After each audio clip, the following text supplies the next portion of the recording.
that, let's keep working hard, keep studying hard, and get to our questions. All right, before you start your session, what should you make sure you know? Okay, so this is a data collection question. Data collection, preparing for data collection is the first thing we're looking at on our task list. It is crucial to your job as an RBT. Your main job as an RBT is what? It's implementation. Implementation requires good data collection. So before you start your session, what is it crucial that you know? A, the target behavior. Do you need to know what target behavior you're looking at? Of course, if we don't know what we're looking at that session, how can we ever measure that behavior? Before you start your session, not when you get there, but before, you should anticipate, okay, this is how my session is going to look. These are the behaviors I'm going to target. This is what I'm going to work on. So A looks like our answer. Always read all of your answer choices, especially when you're studying, okay? So let's look at B, the data collection system. Do you need to know how you're collecting data? Absolutely. Are you using continuous measurement, discontinuous measurement, frequency, rate, duration? Which ones are you using to track the target behavior? Those two go hand in hand. The data collection system is how we track the target behavior. Typically, the target behavior, okay, helps us choose a good data collection system. So A and B both look good. Do we have a better answer? C, what happened in the prior session? You also need to know the history of your client, right? Did anything get mastered last session? Were there any new behaviors, any new targets, any new programming? All of these things you should be aware of. So what do you need to know? You need to know the target behavior. You need to know the data collection system, and you need to know what happened the prior session. So what is our best answer? It's going to be D, all the above. Another great example of why you read all of the answer choices. And when you're studying, it helps you because you should know why are the wrong answers wrong. If you can choose why the wrong answers are wrong, it's going to make you better at the exam. 2, the judges of the Winter Baking Championship pick a winner based on which dessert they like best. However, the judges do not watch the bakers prepare the meal. What type of measurement would best describe how the judges evaluate the bakers? All right, another measurement question with a clear giveaway. Some questions on the exam, oftentimes many questions on the exam, have pretty clear giveaways as to what the answer is going to be.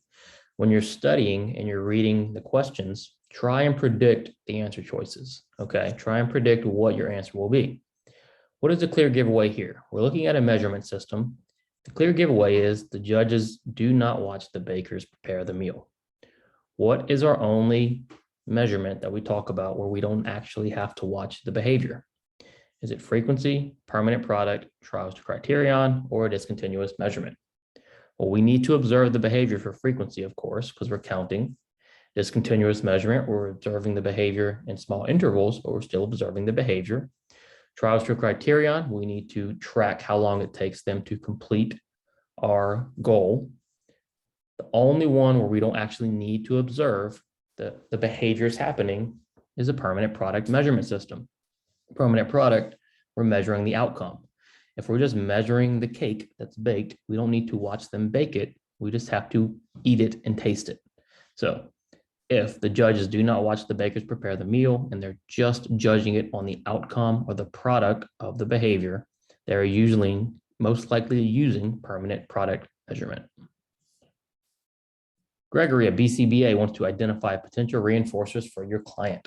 Gregory goes to the toy store with the client and their family and follows the client around the store.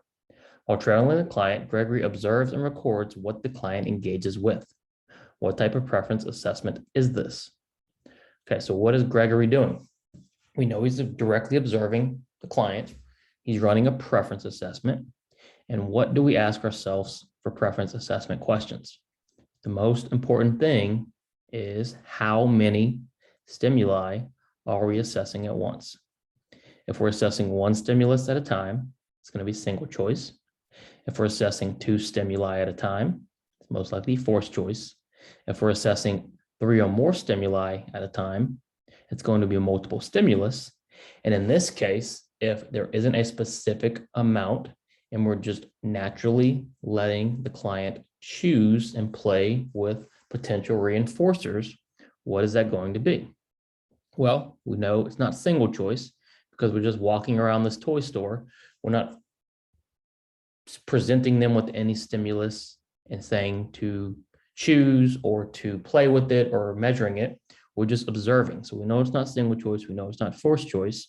Are we laying out a lot of stimuli on a table and having them choose and then replacing or not replacing? No, we are naturally observing and recording what the client engages with in a natural environment. Therefore, that's going to be free operant.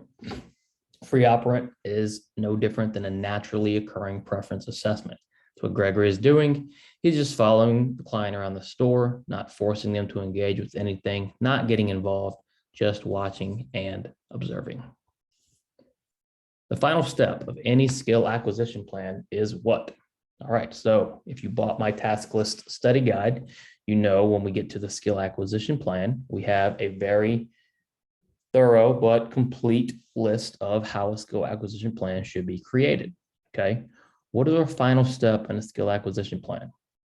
Well, after we pick our goals and we record data, what do, right? Is the final step collecting and reviewing data. It's not going to be the final step. It's going to be one of the last steps, right? But what do we need to do after we've reviewed the data? We can't just review the data and then do nothing. There's something we need to do after that. What about selecting a new target skill? Well, not necessarily, right? Each skill acquisition plan might be specific to our skill. So we're not just always going to go through the plan and then select a new skill. It might not be time, okay? What about reviewing the data and modifying the plan if necessary? Yes, right? So we're going to collect the data. At the very end, we're going to review it and then modify the plan if necessary. Do we need to master the target? Do we need to keep the target the same?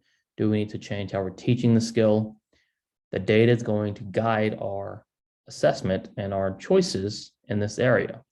So the final step of a skill acquisition plan, after we've chosen a goal, measured, reviewed, now we're going to review and modify only if necessary. Again, creating a goal for the skill, that should be done at the very beginning. What is our goal? What are we trying to accomplish? We're not always selecting a new target skill. And then we're not only collecting and reviewing data, we're also modifying the plan if necessary. That's the key component, if necessary.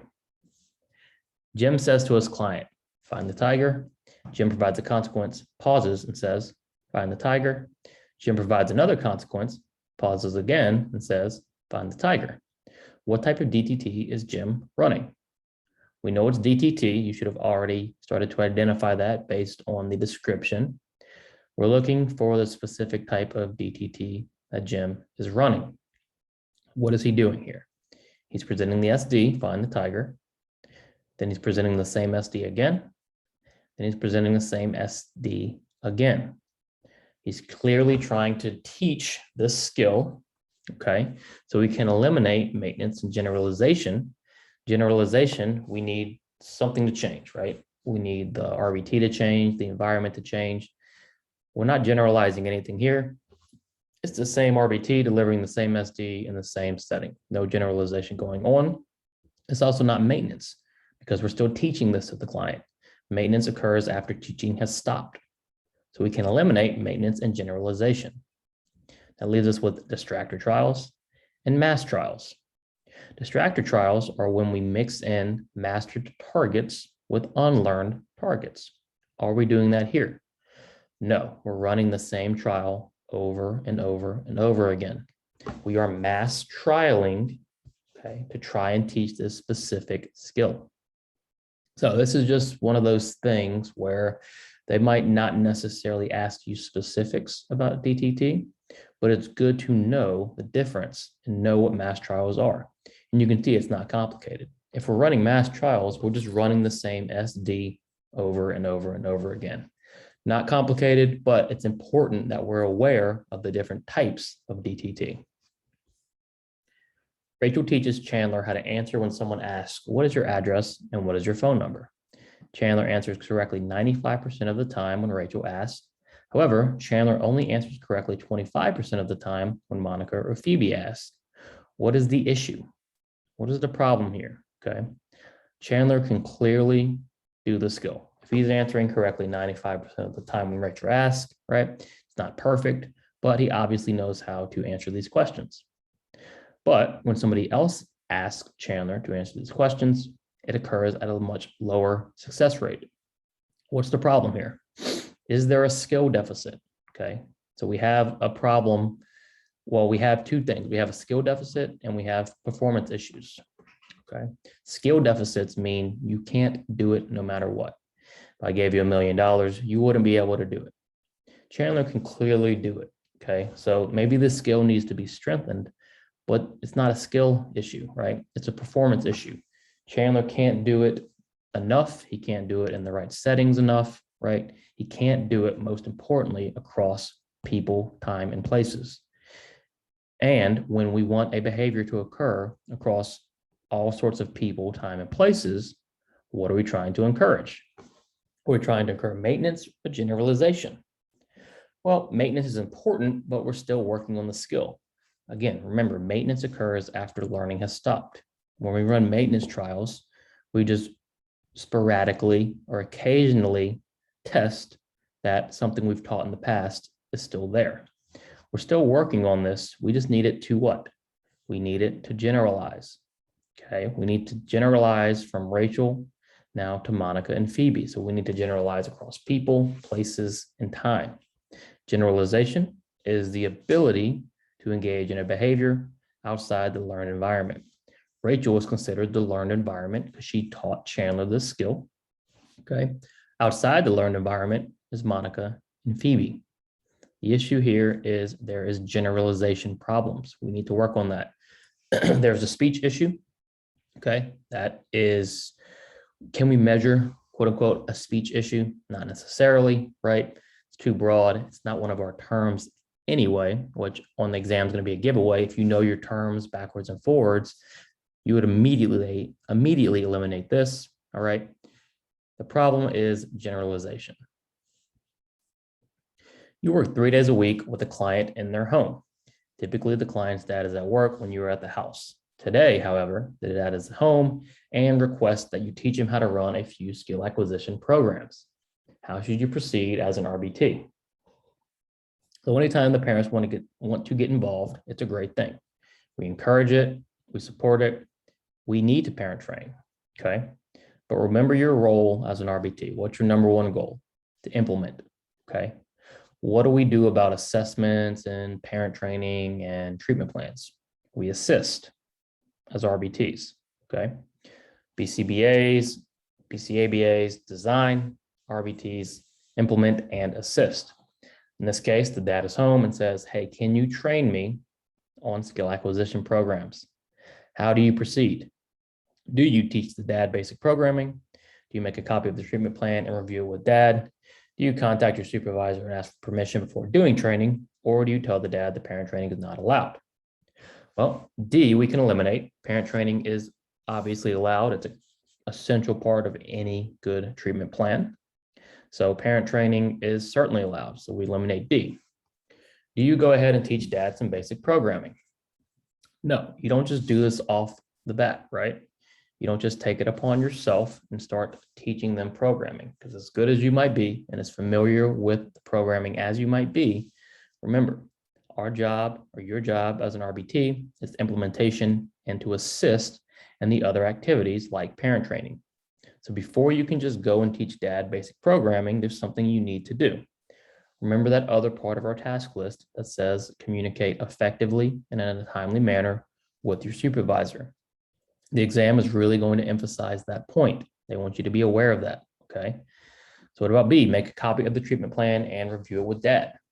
Again, you don't need to just do that off the jump. There's something else you need to do first.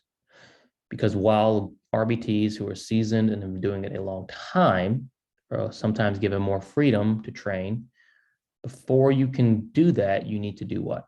You need to communicate with your supervisor. You need to contact your supervisor and ask permission before doing any training. If you text them or call them and say, the parent wants a couple lessons on these programs, can I do this? And they give you permission, then you are free to do that, right? But before you can, part of the task list, we need to openly communicate with our supervisors. When in doubt on these ethical questions, all right, always, always, always remember communication. Before we just take it upon ourselves to do something, we should always, always, always communicate. The behavior definition reads as follows. Manding is any act of vocally making a request to a parent or sibling using a full sentence. This definition is describing the what of manding.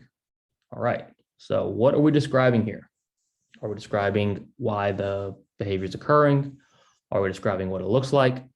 Those are the two questions you need to ask yourself. Any good behavior definition will include the function and the topography. The function, of course, is why the behavior occurs, right? We have our 4 functions. It's why the behavior occurs. The topography is what it looks like. Are we describing the reason for it occurring, or are we describing what it looks like? Well, there's no specific function listed here. Is this act of vocally making a request to get attention, to get out of something, to gain a tangible? It doesn't say. So we aren't describing the reason for it occurring. And if we're not describing the reason for it occurring, we aren't describing the function. So we can eliminate A and C. What about D? Incorrectly describing manding. What is manding? Manding is making a request to a parent or sibling using a full sentence. Manding is making a request, right? We're describing this behavior, okay, as a more skilled version of manding for whatever client this is, but it's still an accurate description of manding. So what are we really doing? We're describing what it looks like. When you describe what something looks like, you're describing the topography. Those are the 2 most important things you need to remember about behavior definitions. The function tells you why it occurs. The topography tells you what it looks like. You need to include both. You need to be familiar with identifying both. A crisis emergency plan should be a component of any treatment plan where a crisis or emergency is a possibility. How is a crisis emergency defined? So on our task list, they include this explicitly as one of the items. You should always, always, always have a crisis emergency plan for your safety, for the safety of others, and the safety of the client. And if you remember that, you can answer this question. So how is a crisis emergency defined? Is it whenever the client is in danger? Absolutely. If the client's in danger, it's an emergency, and there should be a plan in place. If they're self-injurious, if they run away, if they try to hurt others, that is a problem. So crisis emergency is whenever the client is in danger. What are we going to do? We're going to read all of our answer choices to be sure.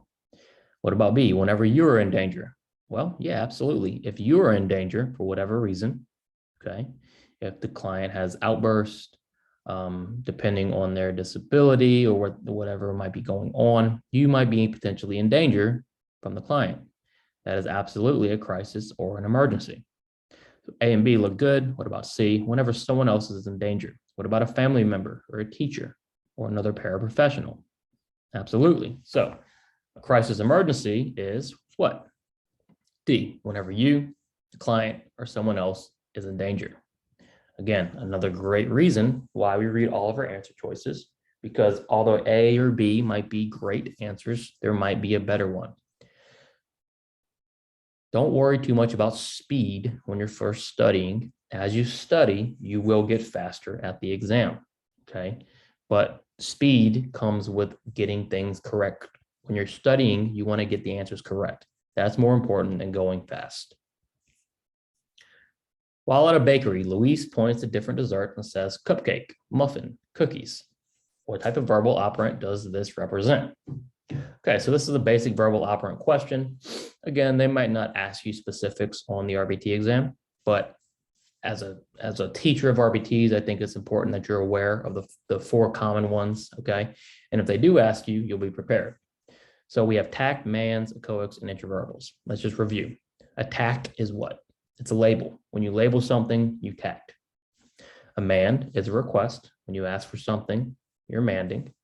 An echoic is copying whatever is said. So if you copy what I say, you're echoing me. And then an interverbal is having a conversation or answering a question. That's the basic rundown of these 4. As long as you know those, you can understand these four. And the reason I'm covering these is because as an RBT, you will spend a lot of time teaching these four verbal operants.